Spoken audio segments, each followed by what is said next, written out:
Hello, hello. So, hello, survivors. I'd like to talk today about how it feels when you break up or you're in the discard phase, right? So you understand that it's over. They have started doing the silent treatment. They do exactly the opposite of what they did in stage 1, which is the love bombing. To answer the question, how long does love bombing last? It lasts until they get you hooked. It lasts until there's a connection that is not easily cut. So that is different for everyone else. See, this is a game to get you, to score you, to hang on to that supply, your supply. They have picked you for a reason. You have something they want. They think in their skewed version of reality, when they find you and they're love bombing you, they really believe you are going to be the one that is going to change their world, fill up their emptiness, make their world complete, make them feel whole, make them feel human, if you will. Because these people, and when I say these people, I'm not just talking about narcissists. I'm talking about what Sandra L. Brown calls low consciousness people. And she calls these relationships with low consciousness people low consciousness relationships. So this includes psychopaths, sociopaths, people that don't have empathy. Okay? And it's very important that we distinguish the low consciousness people from people on the autism spectrum. Okay? So people on the autism spectrum don't want to hurt people. You know, they don't want to hurt people. They don't set out to hurt people. They might hurt people, but not on purpose.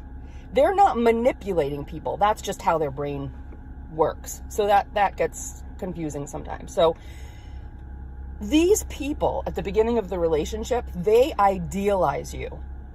And they're like, was the love bombing real? Did they love me at all? Yeah, you were a fantasy. They couldn't get enough of you. You were their savior. They use all of their tools in the toolbox. What does love bombing look like for one person versus the other? It depends.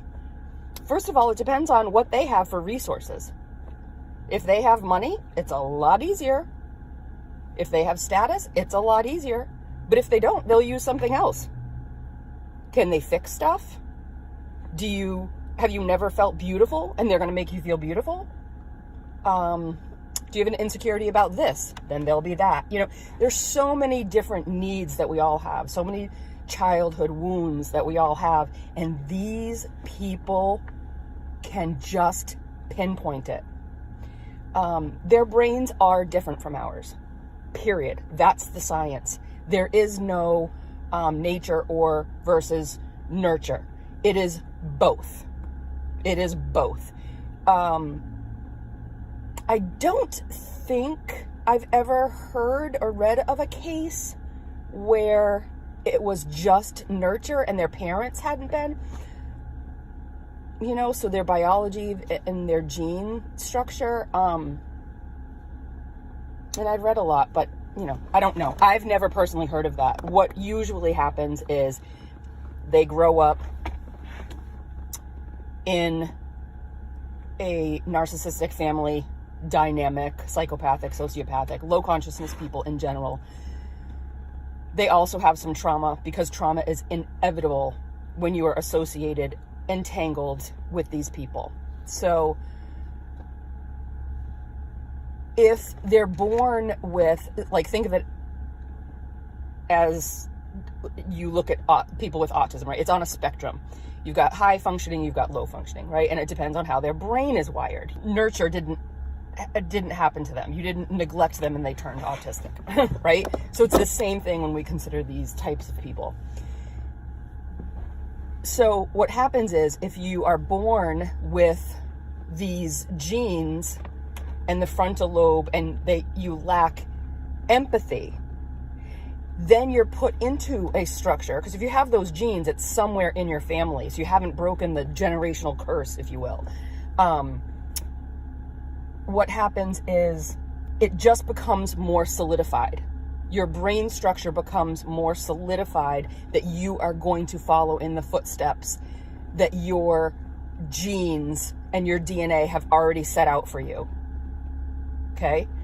If you are adopted into a loving family, then you might be able to get to plateau to a better spot, same as somebody with autism. You have a caring family. They take you to all the resources you need. They follow all the guidelines. You get proper medical care. You get love. You get shown how to navigate in the world, but they're always going to be autistic.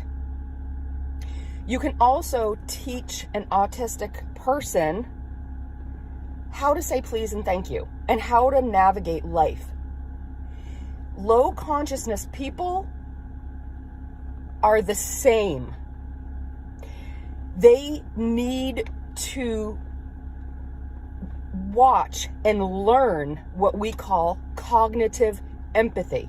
It means some people are better at mimicking and mirroring, right? Much like we learn manners. Why do we learn manners? Because we want to make other people feel good and show them that we appreciate. These are set ways. We say please. We say thank you. We open doors for somebody behind us. We wear a mask when we go outside, right? Like, we show that we care enough for that person or other people to actively change our behavior, even if it's just to say something, even if it's just to smile, even if it's just to put on a mask, right? We know that that is what good, caring people do. So low consciousness people on the higher end of the spectrum can fit very easily and hide in plain sight. That is why 1 out of 4 CEOs are low consciousness people. Okay? That's 1 in 4 CEOs. They can manipulate you. They can be smooth and charming. The minute you close that door and the deal is done, they have forgotten who you are and they're just checking the money.